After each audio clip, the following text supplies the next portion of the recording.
So ನಮ್ಮ last important ಇನ್ಫಾರ್ಮೇಷನ್ಸ್ಗಳು. ಮೊದಲನೇದು ನೋಡಿ, ನೋಟ್ಸ್ನ ನಾವು ಯಾವೆಲ್ಲರೂ ಸೆಟ್ ಮಾಡಿದಾಗ ಫಸ್ಟ್ ವೀಡಿಯೋದಲ್ಲಿ ಸೆಟ್ ಮಾಡಿದ್ದೆ, ಅದು ನಮ್ಗೆ ಇಲ್ಲಿ ತೋರಿಸುತ್ತೆ. ಸೊ ಯಾವ ವ್ಯಕ್ತಿಗೆ ನಾವು ಏನಂತ ಸೆಟ್ ಮಾಡಿದ್ವಿ. ರಿಮೈಂಡರ್ ಯಾವ್ದಾದ್ರು ನಾವು ನಂಬರ್ಸ್ಗೆ ರಿಮೈಂಡರ್ ಸೆಟ್ ಮಾಡಿದ್ರೆ ರಿಮೈಂಡರ್ ತೋರಿಸುತ್ತೆ. ಕನ್ಬನ್ ಬೋರ್ಡ್ ಅಂತಂದರೆ ನಾವು ಆರ್ಗನೈಸ್ ಮಾಡೋದು ಯಾವ ರೀತಿ ಅಂತ ಕನ್ಬನ್ ಬೋರ್ಡನ್ನು ಸಪ್ರೇಟಾಗಿ ಎಕ್ಸ್ಪ್ಲೇನ್ ಮಾಡ್ತೀನಿ. ಇಲ್ಲಿ ನೋಡಿ, ಶೆಡ್ಯೂಲ್ ನೋಟಿಫಿಕೇಶನ್ ಯಾವ ಟೈಮಲ್ಲಿ ನಾವು ಶೆಡ್ಯೂಲ್ನ ಅಪ್ಡೇಟ್ ಮಾಡಿದ್ದೀವಿ ಅಂತ. ಸೊ 3 ಆಪ್ಷನ್ ಮುಗೀತು. ಶೆಡ್ಯೂಲ್ ಬ್ರಾಡ್ಕಾಸ್ಟ್ ನಿಮಗೆ ಗೊತ್ತೈತೆ ಯಾವ ರೀತಿ ಸೆಟ್ ಮಾಡಬೇಕಂತ. ಈಗ important topic chat bot. So chat bot ಅಂದರೆ ಏನು? ಚಾಟ್ ಬಾಟ್ ಅಂದರೆ ನೋಡಿ, ಇದನ್ನು ಕ್ಲಿಕ್ ಮಾಡಿದಾಗ ನಾನು ಹೊಸ ಚಾಟ್ ಬಾಟ್ ಆ್ಯಡ್ ಮಾಡಿದ್ರೆ ಏನಾಗುತ್ತೆ ಅಂದರೆ, ಸಪೋಸ್ ನಾವು ಯಾವುದೋ ಒಂದು ಮೆಸೇಜ್ ಕಳಿಸಿದ್ವಿ, ಅದಕ್ಕೆ ಆಟೋಮೆಟಿಕ್ಕಾಗಿ ರಿಪ್ಲೈ ಮಾಡುತ್ತೆ. ಸುಮಾರು ಸಲ ನೋಡಿರ್ತೀರ, ನಾನು ಸಾಫ್ಟ್ವೇರಲ್ಲಿ ಕೂಡ ಅದೇ ಥರ ನೀವು ನಂಬರ್ನ ಕನ್ವರ್ಟ್ ಮಾಡಿ ಚೇಂಜ್ ಮಾಡಿದ್ರೆ ಅದು ಇಲ್ಲಿ ಬಂದು ಹೋಗುತ್ತೆ. ಸೊ ಅದನ್ನು ಯಾವ ರೀತಿ ಕ್ರಿಯೇಟ್ ಮಾಡಿದೆ ಅಂತ ನಿಮಗೆ ತೋರಿಸ್ತಾ ಇದ್ದೀನಿ, ಆಯಿತಾ. ಚಾಟ್ ಬಾಟ್ ಕ್ರಿಯೇಟ್ ಮಾಡಿದಾಗ ಯಾವಾಗಲೂ ಕೂಡ ಇದು ಹೆಡ್ಡಿಂಗ್ ಇದು. ಸೊ ಯಾವ ನಂಬರ್ ನೀವು ಚೆಕ್ ಮಾಡ್ತೀರಾ, ಏನೋ ಒಂದು ಸೆಲೆಕ್ಟ್ ಮಾಡ್ತೀರಾ, ಏನೋ ಒಂದು ಅಂತ ಅಂದ್ಕೊಳ್ಳಿ. ನಾವಿಲ್ಲಿ ಏನು ಮಾಡ್ತೀವಿ, ಆಫೀಸ್ ಕೊಡ್ತೀನಿ. ಸೊ ಆಫೀಸ್ ಅಡ್ರೆಸ್ ಅಂತ ಅಂದ್ಬಿಟ್ಟು ನಾವು ಚಾಟ್ ಬೋರ್ಡ್ ಕ್ರಿಯೇಟ್ ಮಾಡ್ತಾ ಇದ್ದೀನಿ. ಇದು ಯಾರಿಗೆ ಎಕ್ಸಿಕ್ಯೂಟಿವ್ ಹೋಗಬೇಕು, ಗ್ರೂಪಲ್ಲಿ ಹೋಗ್ಬೇಕಾ ಸಿಂಗಲ್ ಹೋಗ್ಬೇಕಂತ ಕೇಳ್ತಾ ಇದೆ. ನಾನು ಸಿಂಗಲ್ ಮಾಡ್ತೀನಿ. ಗ್ರೂಪಲ್ಲಿ ಪದೇ ಪದೇ ಸ್ಪ್ಯಾಮ್ ಮಾಡಿಬಿಡಿ, ಇದು ವೇಸ್ಟ್ ಆಗಿಬಿಡುತ್ತೆ. ಸೊ ಇದ್ರ ಕೆಳಗಡೆ ನೋಡಿ 3 ಆಪ್ಷನ್ ಇದೆ. Execute for every incoming message ಅಂದರೆ ಯಾವುದೇ ಮೆಸೇಜ್ ಬಂದರೂ ಕೂಡ ಪದೇ ಪದೇ ಇದೇ ಮೆಸೇಜ್ ಹೋಗ್ತಾನೇ ಇರುತ್ತದು, ಒಂದು ಆ ರೀತಿ ಇರುತ್ತೆ. ಇನ್ನೊಂದು ಹೊಸ ಚಾಟ್ಗಳಿಗೆ ಯಾರು ಹೊಸಬರು ಫಸ್ಟ್ ಟೈಮ್ ನಿಮಗೆ ಕಾಂಟ್ಯಾಕ್ಟ್ ಮಾಡಿದ್ರು ಅಂದರೆ ಹಾಗೆ ಇದನ್ನು ಸೆಲೆಕ್ಟ್ ಮಾಡ್ತೀರಾ, ಆಯಿತಾ. ಇನ್ನೊಂದು ಆಪ್ಷನ್ ಇದೆ ಕೀವರ್ಡ್ ಅಂದರೆ ಏನು ಅಂತಂದರೆ, ಯಾವ ಒಂದು ಪದ ಅವ್ರು ನಿಮಗೆ ಕಳಿಸಿದ್ರು ಆ ಕಡೆಯಿಂದ. ಈಗ ಯಾರಾದರೂ ಆಫೀಸ್ ಅಡ್ರೆಸ್ ಅಂತ ಕಳಿಸಿದ್ರು ಅಂತ ಅಂದ್ಕೊಳ್ಳಿ, ಅದು ನಿಮಗೆ ಕೀವರ್ಡ್ ಆಗುತ್ತೆ. ಆಫೀಸ್ ಅಡ್ರೆಸ್ ಅಂತ ಯಾರೋ ಕೇಳಿದ್ರು ಅಂದರೆ ಅದು ನಿಮಗೆ ಕೀವರ್ಡ್ ಆಗುತ್ತೆ. ಸೊ ಅದನ್ನು ಕೀವರ್ಡ್ ಅಂತ ಹೇಳ್ತೀವಿ, ಸರಿನಾ. ಇನ್ನೊಂದು ನಿಮಗೆ ಐಡಿಯಾ ಉಪಯೋಗಿಸಿ, ಅಡ್ರೆಸ್ಸಲ್ಲಿ ಸ್ಪೆಲ್ಲಿಂಗ್ ಮಿಸ್ಟೇಕ್ ಮಾಡ್ಬೋದು, ಆಫೀಸ್ ಡೀಟೇಲ್ಸ್ ಅಂತ ಕೇಳ್ಬೋದು. ಸೊ ಆಫೀಸ್ ಅಂದಾಗ ಎಷ್ಟೊಂದು ಇನ್ಫಾರ್ಮೇಷನ್ ಅಟ್ ಎ ಟೈಮ್ ಕಳಿಸ್ತೀರಾ, ಬರೀ ಆಫೀಸ್ ಅನ್ನೋದನ್ನು ಮಾತ್ರ ಕೂಡ ನೀವು ಉಪಯೋಗಿಸ್ಬೋದು. ಸೊ ಯಾರಾದರೂ ಆಫೀಸ್ ಅನ್ನೋದು ಎಲ್ಲೇ ಇದ್ದರೂ ಕೂಡ ನಿಮಗೆ ಆ ಮೆಸೇಜ್ ಹೋಗುತ್ತೆ. ಇಲ್ಲಿ ಇನ್ನೊಂದು ಕಂಡೀಷನ್ ಇದೆ. ಚಾಟ್ ಬಾಟ್ ಕ್ರಿಯೇಟ್ ಮಾಡಬೇಕಾದ್ರೆ 2 ಥರ ಇರುತ್ತೆ. ಒಂದು, ನಿಮಗೆ ಅವರು ಒಂದು ದೊಡ್ಡ ಲೆಂತಿ ಮೆಸೇಜ್ ಕಳಿಸಿದ್ರೊಳಗಡೆ ಎಲ್ಲರೂ ಯಾವ ಮೂಲೆಯಲ್ಲಾರು ಪದ ಇರಲಿ, ಆ ರೀತಿ ಕೂಡ ಉಪಯೋಗಿಸ್ಬೋದು. ಇನ್ನೊಂದು, ಆಫೀಸ್ ಡೀಟೇಲ್ಸ್ ಬೇಕಂದರೆ ಆಫೀಸ್ ಅಂತಲೇ ಕಳಿಸ್ಬೇಕು, ಬೇರೆ ಏನೂ ಎಕ್ಸ್ಟ್ರಾ ಕಳಿಸ್ಬಾರ್ದು. ಅದನ್ನು ನೀವು ಎಲ್ಲಿ ಸೆಟ್ ಮಾಡಿದ್ರೆ ಅಂದ್ರೆ ಇಲ್ಲಿರುತ್ತೆ. ಸೊ ಓಲ್ ವರ್ಡ್ಸ್ ಮ್ಯಾಚಸ್ ಅಂತಂದಾಗ ಇದೇ ರೀತಿ ಬಿಟ್ಟು ಬೇರೆ ಏನೂ ಎಕ್ಸ್ಟ್ರಾ ಕಳಿಸ್ಬಾರ್ದು ಅವರು ಮೆಸೇಜು. ಆ ರೀತಿ ಇದ್ದಾಗ ಕಂಟೈನ್ಸ್ ದ ವರ್ಡ್ ಅಂತಂದರೆ ಈ ಪದ ಎಲ್ಲೇ ಇರಲಿ, ಆಫೀಸ್ ಅನ್ನೋದಕ್ಕೆ ನಾವೇನು ರೆಡಿ ಮಾಡ್ತಿದ್ದೀವಿ ಈಗ ಆ ಮೆಸೇಜ್ ಹೋಗುತ್ತೆ, ಆಯಿತಾ. ಸೊ ಅದ್ರ ಜೊತೆಲಿ ನೋಡಿ ಎಷ್ಟು ಟೈಮ್ ಅದು ರಿಪೀಟ್ ಆಗಬೇಕು, ಯಾವ್ದಾದ್ರು ವ್ಯಕ್ತಿಗೆ 1 ಸಲ 2 ಸಲ 3 ಸಲ ಅದು ಕೂಡ ಇಲ್ಲಿದೆ. ಸೊ ಕೆಲವು ಪದೇ ಪದೇ ಇನ್ಫಾರ್ಮೇಷನ್ ಹೋಗ್ತಾ ಇರಬಾರ್ದಲ್ಲ, 1 ಟೈಮ್ 2 ಟೈಮ್ ಕಳಿಸಿದ್ರೆ ಸಾಕೋದು, ಅದು ಕೂಡ ಇಲ್ಲಿದೆ. ಸೆಕೆಂಡ್ನೇದು ಬಂದು ಬರೀ ಕೆಲವು ದಿನಗಳಲ್ಲಿ ಮಾತ್ರ ಇದು ಹೋಗ್ಬೇಕಾ. ಈಗ ನೀವು ರಜಾ ಹಾಕಿರ್ತೀರ, ಆಫೀಸ್ ಅಂತ ಕಳಿಸ್ತಾರೆ, ರಜದ ಡೇಗಳಲ್ಲಿ ನಾವು ಈ ದಿನ ವರ್ಕ್ ಆಗಲ್ಲ ಅಂತ ಕೂಡ ರಿಪ್ಲೈ ಹೋಗುತ್ತೆ, ಆಯಿತಾ. ಕೇಸ್ ಸೆನ್ಸಿಟಿವ್ ಅವೆಲ್ಲ ತಲೆ ಕೆಡಿಸ್ಕೋಬೇಡಿ. ಕೇಸ್ ಸೆನ್ಸಿಟಿವ್ ಅಂದರೆ ಇದು ಕ್ಯಾಪಿಟಲ್ ಲೆಟ್ರಾ ಸ್ಮಾಲ್ ಲೆಟ್ರಾ ಅದು. ಸೊ ನೀವು ಈ ರೀತಿ ಮಾಡಿ. ಈಗ ಇದೆಲ್ಲ ಆದಮೇಲೆ ಆಫೀಸ್ ಅಡ್ರೆಸ್ಸಲ್ಲಿ ನೀವು ಏನು ಮಾಡ್ತೀರಾ, ಆಫೀಸ್ ಕ್ರಿಯೇಟ್ ಮಾಡ್ತೀರಾ. ಸೇಮ್ ನನ್ನದ್ರ ಆಲ್ರೆಡಿ ಟೆಂಪ್ಲೇಟ್ ಇದೆ, ನಾನು ಟೆಂಪ್ಲೇಟ್ ಯೂಸ್ ಮಾಡ್ತೀನಿ, ಮುಗೀತಾ. ಸೊ ಯಾರಾದರೂ ವ್ಯಕ್ತಿ ನನಗೆ ಆಫೀಸ್ ಡೀಟೇಲ್ಸ್, ಆಫೀಸ್ ಇನ್ಫಾರ್ಮೇಷನ್ ಏನೇ ಕಳಿಸಿರೂ ಕೂಡ ಇದು ಏನು ಯೋಚನೆ ಮಾಡಿದೆ ಅವರಿಗೆ 3 ರಿಂದ 10 ಸೆಕೆಂಡ್ ಒಳಗಡೆ ರಿಪ್ಲೈ ಮಾಡುತ್ತೆ. ಇದನ್ನು ನಾವು ಚಾಟ್ ಬಾಟ್ ಅಂತ ಹೇಳ್ತೀವಿ. ಯಾರು ಏನಾರು ಮಾಡಲಿ, ಎಷ್ಟಾರು ಮಾಡಲಿ, ಅವ್ರಿಗೆ ಇಮಿಡಿಯೇಟಾಗಿ ರಿಪ್ಲೈ ಹೋಗುತ್ತೆ, ಸರಿನಾ. ಬಟ್ ನನಗೆ ಸ್ವಲ್ಪ ಡಿಫ್ರೆಂಟ್ ಆಗಿರಲಿ ಸರ್, ಈ ರೀತಿ ಒಂದೇ ಸಿಂಗಲ್ ಮೆಸೇಜ್ ಹೋಗೋದು ಬೇಡ, ಸ್ವಲ್ಪ ಯೂನೀಕ್ ಆಗಿರಲಿ, ಸ್ವಲ್ಪ ಚೆನ್ನಾಗಿರಲಿ ಅಂತಂದಾಗ ಏನು ಮಾಡ್ತೀನಿ, ಒಂದು ಫನಲ್ ಕ್ರಿಯೇಟ್ ಮಾಡಿದ್ವಿ ನಾವು ಪ್ರೀವಿಯಸ್ ವೀಡಿಯೋದಲ್ಲಿ. ಸೊ ಫನಲ್ ಚೂಸ್ ಮಾಡ್ತೀನಿ. ಫನಲ್ ಚೂಸ್ ಮಾಡಿದಾಗ ನೋಡಿ, ಕಾಂಟ್ಯಾಕ್ಟ್ ಇನ್ಫಾರ್ಮೇಷನ್ ಅಂತ ಏನೋ ಒಂದು ಸೆಟ್ ಮಾಡಿದ್ವಲ್ಲ ನಾವು. ಈಗ ಆಫೀಸ್ ಅಡ್ರೆಸ್ ಅಂತ ಆಫೀಸ್ನ ಫನಲ್ ಕ್ರಿಯೇಟ್ ಮಾಡಬೇಕಿದ್ದು ನಾನು ಮಾಡಿಲ್ಲ. ಸೊ ನಾನೇನು ಮಾಡಿದೆ, ಈಗ ಇದು ಕ್ರಿಯೇಟ್ ಮಾಡಿದೆ. ಅದಾದ ನಂತರ ಇಲ್ಲಿ ಕಸ್ಟಮೈಸ್ ಆಪ್ಷನ್ ಇದೆ. ನೀವು ನಂತರ ಸಾಫ್ಟ್ವೇರ್ ಕ್ರಿಯೇಟ್ ಮಾಡಿ ಕೆಲವು ಟ್ಯಾಬ್ ಒಳಗಡೆ ಮಾತ್ರ ನಂಬರ್ಸ್ ಇದ್ದರೆ ಮಾತ್ರ ಅವ್ರಿಗೆ ಎಕ್ಸಿಕ್ಯೂಟ್ ಆಗುತ್ತೆ, ಆ ರೀತಿ ಕೂಡ ಮಾಡಬಹುದು. ಬಟ್ ನಾನು ಪಬ್ಲಿಕ್ಕಿಗೆ ಏನು ಮಾಡಿದ್ದು ಅಷ್ಟೊಂದು ತಲೆ ಕೆಡಿಸ್ಕೋತಲ್ಲ. ಬಟ್ ನಿಮಗೆ ಯಾವ್ದಾದ್ರು ಒಂದು ಗ್ರೂಪಲ್ಲಿದ್ದವರಿಗೆ ಅಥವಾ ಹೊಸ ಕಾಂಟ್ಯಾಕ್ಟ್ಸಲ್ಲಿದ್ದವರಿಗೆ ಎನ್ಕ್ವೈರಿ ಬಂದವರಿಗೆ ಮಾತ್ರ ಹೋಗ್ಬೇಕಂದ್ರೆ ಆ ರೀತಿ ಫಿಲ್ಟರ್ ಕೂಡ ಮಾಡ್ಬೋದು. ಈಗ ಎಲ್ರಿಗೂ ಮೆಸೇಜ್ ಹೋಗ್ತಾ ಇರೋದು ಬೇಡ, ಎಲ್ರಿಗೂ ಆಫೀಸ್ ಅಡ್ರೆಸ್ ಕೊದು ಏನಕ್ಕೆ ಅಂದಾಗ ನೀವು ಯಾವ ಟ್ಯಾಬಲ್ಲಿ ಯಾವ ವ್ಯಕ್ತಿನ ಆ್ಯಡ್ ಮಾಡಿರ್ತೀರ ಅದನ್ನ ನೀವು ಸೆಲೆಕ್ಟ್ ಮಾಡ್ಬೋದು. ಸಪೋಸ್ ಈಗ ನೀವು ಯಾವ ಚಾಟ್ಗೆ ನೀವು ಇದು ಮಾಡಬೇಕು ಅಂತ ಅಂದ್ಬಿಟ್ಟು ಸೆಲೆಕ್ಟ್ ಮಾಡ್ತಿದ್ದೀರಾ, ಎನ್ಕ್ವೈರಿಲಿ ಇರೋಂಥ ಈ ಒಂದು ಟ್ಯಾಬ್ ಒಳಗಡೆ ಇರೋ ನಂಬರ್ಸ್ಗಳಿಗೆ ಮಾತ್ರ ಇದು ಕೆಲಸ ಮಾಡುತ್ತೆ. ಈ ರೀತಿ ನೀವು ಸ್ಪೆಸಿಫಿಕ್ ಆಗಿ ಗ್ರೂಪ್ ಮಾಡ್ಬೋದು. ಸೊ ಆಫೀಸ್ ಅಡ್ರೆಸ್ ಅಲ್ವಾ, ಜನರಲ್ ಆಗಿರಲಿ. ಸೊ ಏನು ಮಾಡ್ತೀವಿ, ನನಗೆ ಯಾವುದು ಫನಲ್ ಇರಲಿಲ್ಲ, ಫನಲ್ ಸೆಲೆಕ್ಟ್ ಮಾಡಿ ಸೇವ್ ಕೊಟ್ಟೆ. ಸರಿನಾ. ಸೊ ಇದು ಆನ್ ಆಗಿರ್ಬೇಕು, ನೋಡ್ಕೋಬೇಕು. ಇದು ಆಫ್ ಮಾಡೋಕ್ಕೆ ಮೇಲ್ಗಡೆ ಆಪ್ಷನ್ ಇರುತ್ತೆ. ಈಸಿನಾ. ಸೊ ಈಗೇನಾಗುತ್ತೆ, ಯಾರಾದರೂ ನನ್ನ ನಂಬರಿಗೆ ಮೆಸೇಜ್ ಮಾಡಿದ್ರೆ ಅದು ಆಟೋಮೆಟಿಕ್ಕಾಗಿ ರಿಪ್ಲೈ ಕೊಡ್ತಾ ಹೋಗುತ್ತೆ. ಒಂದೇ ಸೆಕೆಂಡ್ ಇರಿ.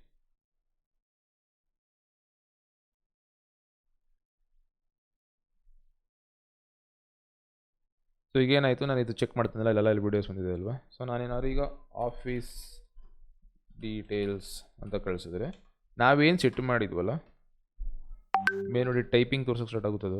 ಟೈಪಿಂಗ್ ತೋರಿಸ್ತಾ ಇದೆ, ನಾನು ಟೈಪ್ ಮಾಡ್ತಾ ಇಲ್ಲ, ನಾನು ಸುಮ್ಮನೆ ಕುತ್ಕೊಂಡು ಕಂಪ್ಯೂಟರ್ ನೋಡ್ತಾ ಇದ್ದೀನಿ, ವಿಡಿಯೋ ರೆಕಾರ್ಡ್ ಮಾಡ್ತಾ ಇದ್ದೀನಿ. ಇಲ್ಲಿ ಟೈಪಿಂಗ್ ತೋರಿಸುತ್ತದು. ಏನಕ್ಕೆ ನಾವಿಲ್ಲಿ ಟೈಪಿಂಗ್ ಸೆಟ್ ಮಾಡಿದ್ದೀವಿ. ಇಲ್ಲೇನಾಗುತ್ತೆ ನೋಡಿ, ನಾವು ಟೆಂಪ್ಲೇಟ್ ಸೆಟ್ ಮಾಡಿದ್ವಲ್ಲ, ಅದು ಸ್ಟಾರ್ಟ್ ಆಗೋತಿಗೆ ಬರೋಕ್ಕೆ.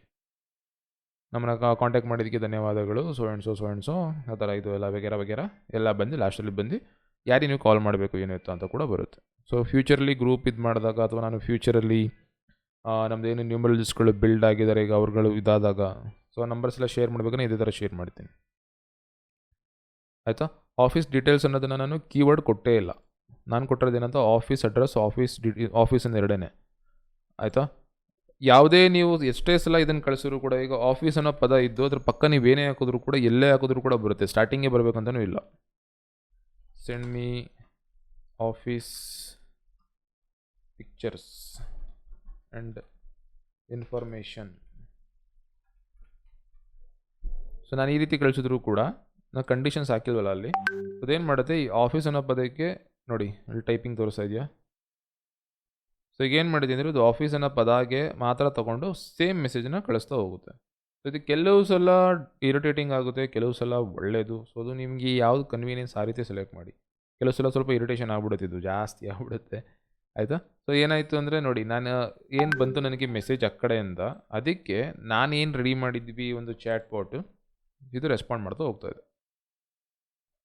ಸಾರಿ, ಈ ಚಾಟ್ ಬಾಟ್ ಕೆಲಸ ಮಾಡ್ತಾ ಹೋಗ್ತಾ ಇದೆ. ಇನ್ನೊಂದಿದೆ, ಇದು ಅಷ್ಟೇ. ಫಸ್ಟ್ ಟೈಮ್ ಯಾರು ಜಾಯ್ನ್ ಆದಾಗ, ನಿಮಗೆ ಏನಾದ್ರು ಬಂದಾಗ ಯಾವಾಗಲೂ ನಿಮ್ಮ ಡೀಟೇಲ್ಸ್ನ ಕೊಡಬೇಕಾಗುತ್ತೆ. ಸೊ ಅದು ವೆಲ್ಕಮ್ ಮೆಸೇಜ್ ಅಂತ ಹೇಳ್ತೀವಿ. ವೆಲ್ಕಮ್ ಮೆಸೇಜ್ ನಿಮ್ಗೆ ಆಲ್ರೆಡಿ ಆಪ್ಷನ್ ಇದೆ, ಆಯಿತಾ, ಬೇರೆದ್ರಲ್ಲಿ ಆಪ್ಷನ್ ಇದೆ. ಸೊ ವೆಲ್ಕಮ್ ಮೆಸೇಜನ್ನ ಕ್ರಿಯೇಟ್ ಮಾಡ್ತೀರಾ. ಇಲ್ಲಿ ಅದನ್ನು ನೀವು ಈ ಒಂದು ವೆಲ್ಕಮ್ ಮೆಸೇಜನ್ನ ನೀವು ಲಿಸ್ಟ್ ವೈಸಲ್ಲಿ ಸೆಲೆಕ್ಟ್ ಮಾಡಿ ನಿಮ್ಮ ಒಂದು ಪ್ರಾಡಕ್ಟ್ಸ್ಗಳನ್ನ ಲಿಸ್ಟ್ ಕೂಡ ಮಾಡಿ ಇದು ಮಾಡ್ಬೋದು. ಇದು ಮತ್ತು ಇಮೇಜ್ ಮತ್ತು ಇದನ್ನು ಮಾಡಿ. ಸೊ ಒಂದು ಇಮೇಜ್ ಆ್ಯಡ್ ಮಾಡಿ, ಅದಕ್ಕೆ ಕ್ಯಾಪ್ಷನ್ ಹಾಕಿ ನಿಮ್ಮ ಒಂದು ಬ್ರ್ಯಾಂಡ್ ಏನಿರುತ್ತೆ ಅದನ್ನು ಎಕ್ಸಿಕ್ಯೂಟ್ ಮಾಡ್ಕೋಬೋದು. ಇಲ್ಲಿ ನೀವು ಫನಲ್ ಕೂಡ ಆ್ಯಡ್ ಮಾಡ್ಬೋದು. ಸೊ ದಟ್ ಯಾವ್ದಾದ್ರು ವ್ಯಕ್ತಿ ನಿಮಗೆ ರಿಪ್ಲೈ ಮಾಡಿದ್ರೆ ಇಮಿಡಿಯೇಟಾಗಿ ಅದು ಏನು ಸ್ಟೆಪ್ಸ್ಗಳು ರೆಡಿ ಮಾಡಿರ್ತೀವಿ, ನಿಮ್ಮ ಬಗ್ಗೆ ನೀವೇನು ಹೇಳಬೇಕಿತ್ತು, ಇನ್ಫಾರ್ಮೇಷನ್ ಕೊಡಬೇಕಿತ್ತು, ಸ್ಟೆಪ್ ಬೈ ಸ್ಟೆಪ್ ಹೋಗ್ತಾವೆ. ಸೊ ಫಸ್ಟ್ ಮೆಸೇಜು, ಫಸ್ಟ್ ಇಂಪ್ರೆಷನಲ್ಲಿ ಫಸ್ಟ್ ದಿನ ಅವ್ರಿಗೆ ನೀವೇನು ಕೆಲಸ ಮಾಡಿಸಿರೋ ಅದು ಯೂಶ್ವಲಿ ಕಾಲ್ ಟು ಆ್ಯಕ್ಷನ್ ಅಂತ ಹೇಳ್ತೀವಿ. ಮೆಸೇಜ್ ಏನೋ ಕಳಿಸಿದ್ರಿ, ಅದವ್ರಿಗೆ ಏನಾದ್ರು ಯೂಸ್ ಆಗಬೇಕು, ಆ ರೀತಿ ಮೆಸೇಜ್ ಕಳಿಸ್ಬೇಕು. ಅದನ್ನು ನೀವು ಸೆಟ್ ಮಾಡ್ಬೋದು. ವೆಲ್ಕಮ್ ಮೆಸೇಜಲ್ಲಿ ಯಾವಾಗಲೂ ಈ ರೀತಿ ಸೆಟ್ ಮಾಡಿ. ಇನ್ನೊಂದಿರುತ್ತೆ, ಕೆಲವರು ಸುಮ್ಮನೆ ಸ್ಪ್ಯಾಮ್ ಮಾಡ್ತಾ ಇರ್ತಾರೆ, ಅವ್ರು ಕನ್ವರ್ಟ್ ಆಗೋದೇ ಇಲ್ಲ. ಸೊ ಅಂಥ ಟೈಮಲ್ಲಿ ಎಕ್ಸಿಕ್ಯೂಟಿವ್ ಎವ್ರಿ ಇನ್ಕಮಿಂಗ್ ಮೆಸೇಜ್ ಕೊಟ್ಟು ಅಲ್ಲೇ ನೀವೇನು ಪ್ರಾಡಕ್ಟ್ ಸೆಲ್ ಮಾಡ್ತೀರೋ ಅದನ್ನು ಯೂಸ್ ಮಾಡಿ. ಈಗ ಸುಮ್ಮನೆ ಯೂಸ್ ಮಾಡ್ತಾ ಇರ್ತಾರೆ ಅವರು, ಸುಮ್ಮನೆ ಎಲ್ಲದಕ್ಕೂ. ಸೊ ಏನಾಗುತ್ತೆ ಅಂದರೆ ಅಲ್ಲಿ ನೀವು ಇದನ್ನು ಸೆಟ್ ಮಾಡಿ ಬಿಟ್ಬಿಡ್ತೀರಾ. ಸೊ ದಟ್ ಅವರಿಗೆ ನೀವೇನು ಇನ್ಫಾರ್ಮೇಷನ್ ಅವ್ರಿಗೆ ಕೊಡಬೇಕಿದ್ದು ಹೋಗ್ತಾನೆ ಇರುತ್ತೆ ಇಂಡೈರೆಕ್ಟಾಗಿ. ಆಯಿತಾ. ಈಗ ನೀವು ಬಿಸಿ ಅನ್ಅವೈಲೇಬಲ್ ಏನಾರು ಇತ್ತು ಅಂದರೆ ಅನ್ಅವೈಲೇಬಲ್ ಮೆನ್ಷನ್ ಮಾಡ್ತೀರಾ. ಯಾವತ್ತೂ ಸ್ವಲ್ಪ ದಿನ ರಜಾ ಮಾಡ್ತಾ ಇದ್ದೀರಾ, ನಮಗೆ ಗೊತ್ತಿರಲ್ಲ. ಸೊ ನೀವು ಇಲ್ಲಿ ಅದನ್ನು ಎಕ್ಸಿಕ್ಯೂಟಿವ್ ಎವ್ರಿ ಇನ್ಕಮಿಂಗ್ ಮೆಸೇಜ್ ಕೊಟ್ಟು ಆ ಟೈಮಿಂಗ್ಸ್ ಹಾಕ್ಬಿಟ್ರೆ, so I will not be available on WhatsApp so and so dates, so please contact me after ಯಾವುದೋ ಒಂದು ಡೇ ಕೊಡ್ತೀರಾ. ಆ್ಯಂಡ್ ನೀವು ಮೆನ್ಷನ್ ಮಾಡ್ತೀರಾ. ಸೊ ನಾವೇನು ಮಾಡ್ತೀವಿ ಅಂದರೆ we will mention our dates. So sorry ಅಂದರೆ ಲೈಕ್ ಇಂಗ್ಲೀಷ್ ಬರುತ್ತೆ.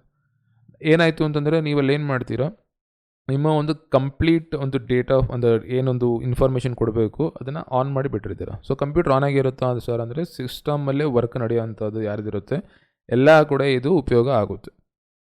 ಆಯಿತಾ. ಬ್ಯಾಕ್ಗ್ರೌಂಡಲ್ಲಿ ರನ್ ಮಾಡಿರ್ತೀರ, ವಾಟ್ಸಪ್ 24/7 ಓಪನ್ ಮಾಡೇ ಮಾಡ್ತೀವಿ. ನಾರ್ಮಲ್ ಓಪನ್ ಮಾಡಿರ್ಬಲ್ಲಿ ಇದನ್ನು ಓಪನ್ ಮಾಡಿರ್ತೀರ. ಸೊ ಇದು ಕೆಲಸ ಇದು ಮಾಡ್ತಾ ಇರುತ್ತೆ ಈಸಿ. ಆಯಿತಾ. ಸಣ್ಣ ಪುಟ್ಟ ಕನ್ಫ್ಯೂಷನ್ಸ್ ಆಗಬೇಡಿ. ಸಿಸ್ಟಮಲ್ಲಿ ನೀವು ವೆಬ್ ವಾಟ್ಸಪ್ ಯೂಸ್ ಮಾಡ್ತಿದ್ದೀರ ಅಂದರೆ 100% ನೀವು ಇದನ್ನೇ ಯೂಸ್ ಮಾಡ್ತೀರಾ ನಾರ್ಮಲ್ ವಾಟ್ಸಪ್ಗಿಂತ. ಜೊತೆಲಿ ಇಷ್ಟೊಂದು ಅಡ್ವಾನ್ಸ್ ಇರೋದ್ರಿಂದ ಫುಲ್ ಇದಾಗುತ್ತೆ. ನೀವಿಲ್ಲಿ ಕ್ವಿಕ್ ರಿಪ್ಲೈಸಲ್ಲಿ ಅಪಾಯಿಂಟ್ಮೆಂಟ್ಸ್ಗಳು ಸೆಲೆಕ್ಟ್ ಮಾಡ್ಕೊಂಡು ಅಪಾಯಿಂಟ್ಮೆಂಟ್ಸ್ಗಳು ಸೇವ್ ಮಾಡ್ಕೋಬೋದು. ಇಲ್ಲಿ ನೀವು ಅಪಾಯಿಂಟ್ಮೆಂಟ್ ಲಿಂಕ್ ಹಾಕೋಬಹುದು. ವೆಲ್ಕಮ್ ಮೆಸೇಜಲ್ಲಿ ಅಪಾಯಿಂಟ್ಮೆಂಟ್ ಲಿಂಕ್ ಹಾಕ್ಬೋದು. So thanks for contact so and us. ಯಾವ್ದಾದ್ರು ಇನ್ಫಾರ್ಮೇಷನ್ ಬೇಕಿತ್ತು ಅಥವಾ ನಮ್ಗೆ ಏನಾದ್ರು ಬೇಕಿತ್ತು ಅಂದರೆ ಅಲ್ಲಿ ನಿಮ್ಮ ಅಪಾಯಿಂಟ್ಮೆಂಟ್ ಲಿಂಕ್ ಶೇರ್ ಮಾಡ್ಬೋದು. ಪ್ರೈಸಿಂಗ್ ಕೇಳ್ತಾರೆ. ಸೊ ಯಾರೋ ಒಂದು ವ್ಯಕ್ತಿ ಏನೋ ಒಂದು ಹಾಕಿದ್ರಿ, ಯಾರು ಪ್ರೈಸಿಂಗ್ ಬೇಕು, ಎಷ್ಟಿದು? ಸೊ ಪ್ರೈಸಿಂಗ್ ಅಪ್ಡೇಟ್ ಮಾಡ್ಬೋದು ಇಲ್ಲಿ, ಆಯಿತಾ. ಯಾವುದೋ ಹೊಸ ಪ್ರಾಡಕ್ಟ್ ಬಂದಿತ್ತು, ವೆಲ್ಕಮ್ ಮೆಸೇಜಲ್ಲಿ ಹೊಸ ಪ್ರಾಡಕ್ಟ್ನಲ್ಲಿ ಅಪ್ಡೇಟ್ ಮಾಡಿಬಿಡ್ಬೋದು. ಸೊ ನೀವು ಪ್ರತಿ ಸಲ ಪೇ ಮಾಡೋ ಅವಶ್ಯಕತೆ ಇರಲ್ಲ. ಏನು ನಾವು ನಾರ್ಮಲಿ ಕೊಡ್ತೀವಿ, ವಾಟ್ಸಪ್ಪೇ ಕೊಡ್ತೀವಿ, ಅದಿಲ್ಲ ಅವಶ್ಯಕತೆ ಇರಲ್ಲ. ಸ್ವಲ್ಪ ಒನ್ ಟೈಮ್ ರೆಡಿ ಮಾಡಿ 1 ವೀಕ್ ಕ್ಯಾಂಪೇನ್ ರನ್ ಮಾಡ್ತಿದ್ದೀರಾ, ಕ್ಯಾಂಪೇನ್ ರನ್ ಮಾಡಬೇಕಾದ್ರೆ ಕೂಡ ಮಾಡ್ಬೋದು. ಆಗ ನೀವು ಎಕ್ಸಿಕ್ಯೂಟಿವ್ ಇದು ಯಾವುದು ಫಾರ್ ಎವ್ರಿ ಇನ್ಕಮಿಂಗ್ ಮೆಸೇಜ್ ಏನಿದೆ ಅದನ್ನು ಸೆಲೆಕ್ಟ್ ಮಾಡ್ತೀರೋ, ಆಯಿತಾ. ಸೆಲೆಕ್ಟ್ ಮಾಡಿ ಒಂದು ಪರ್ಟಿಕ್ಯುಲರ್ ಡೇಯಲ್ಲಿ ಮಾತ್ರ ಆನ್ ಮಾಡಿ, ಅದು ಇರಿಟೇಟರ್ ಆಗದೆ ಇರೋ ಥರ ಆ ಥರ. ಸೊ ಒಂದು ಪರ್ಟಿಕ್ಯುಲರ್ ಡೇಲಿ ಏನಾಗ್ತದೆ ಅಂದರೆ ಕಂಟಿನ್ಯೂಸ್ ಆಗೋದು ನಿಮಗೆ. ಅವ್ರು ಏನೇ ರಿಪ್ಲೈ ಮಾಡೋರು ಕೂಡ ಅದು, ಮತ್ತು ಗ್ಯಾಪ್ ಕೊಡಿ ಇಲ್ಲಿ, ಇಮಿಡಿಯೇಟಾಗಿ ಇದು ಮಾಡೋಕ್ಕೆ ಹೋಗಬೇಡಿ. ಸೊ ಏನಾಗುತ್ತೆ, ಅದು ಯಾರೇ ಮೆಸೇಜ್ ಮಾಡೋರು ಕೂಡ ರಿಪ್ಲೈ ಹೋಗ್ತಾ ಇರುತ್ತೆ. ಸೊ ಬಿಸ್ನೆಸ್ ಪರ್ಪಸ್ಗೋಸ್ಕರನೇ ನಂಬರ್ ಯೂಸ್ ಮಾಡ್ತಾ ಇದ್ದೀರಾ ಅಂತಂದಾಗ ಈ ಒಂದು ಆಪ್ಷನ್ಸ್ಗಳು, 3 ಆಪ್ಷನ್ಸ್ಗಳ ಅದರದ್ದೇ ಆದ ತೂಕ ಇದೆ, ಆ ರೀತಿ ಉಪಯೋಗಿಸ್ಕೋಬೋದು. ಇಲ್ವಾ ನೀವೇ ಟ್ರಿಗರ್ ಮಾಡಿಸಿ, ಏನಂತ ಡಿಸ್ಕೌಂಟ್ ಬೇಕಂದರೆ ನೀವು ಈ ರೀತಿ ಮೆಸೇಜ್ ಮಾಡಿ ಕಳಿಸಿ. ಸೊ ನಿಮಗೆ ಡಿಸ್ಕೌಂಟ್ ಕೋಪನ್ನು ಕಳಿಸ್ತೀವಿ ಅಂತ ಹೇಳ್ತೀರಾ. ಸೊ ನೀವೇನು ಮಾಡ್ತೀರಾ, ಡಿಸ್ಕೌಂಟ್ ಕ್ರಿಯೇಟ್ ಮಾಡ್ಕೋತೀರಾ, ಡಿಸ್ಕೌಂಟ್ ಕ್ರಿಯೇಟ್ ಮಾಡ್ತೀರಾ, ಒನ್ ಕೊಡ್ತೀರಾ, ಇಲ್ಲಿ ಎಕ್ಸಿಕ್ಯೂಟಿವ್ ಕೀವರ್ಡ್ ಕೊಡ್ತೀರಾ, ಪುನಃ ಇಲ್ಲಿ ಡಿಸ್ಕೌಂಟ್ ಅನ್ನೋ ಪದನೇ ಕೊಡ್ತೀರಾ. ಸೊ ಯಾವ ವ್ಯಕ್ತಿ ನಿಮಗೆ ಡಿಸ್ಕೌಂಟ್ ಅಂತ ಕೇಳ್ತಾರೆ, ಮತ್ತು ಏನು ಮಾಡ್ತೀರಾ, ಎಲ್ಲರೂ ಇರ್ಬೋದು ಅದು. ಸೊ ನಮಗೆ ಡಿಸ್ಕೌಂಟ್ ಕೊಡಿ ಅನ್ನೋ ಕಡೆ ಇಲ್ಲಿ ನೀವು ನಿಮ್ಮ ಡಿಸ್ಕೌಂಟ್ ಏನು ರನ್ನಿಂಗಲ್ಲಿ ನಡೀತಾ ಇದೆ ಅದನ್ನು ಇದು ಮಾಡ್ತೀರಾ.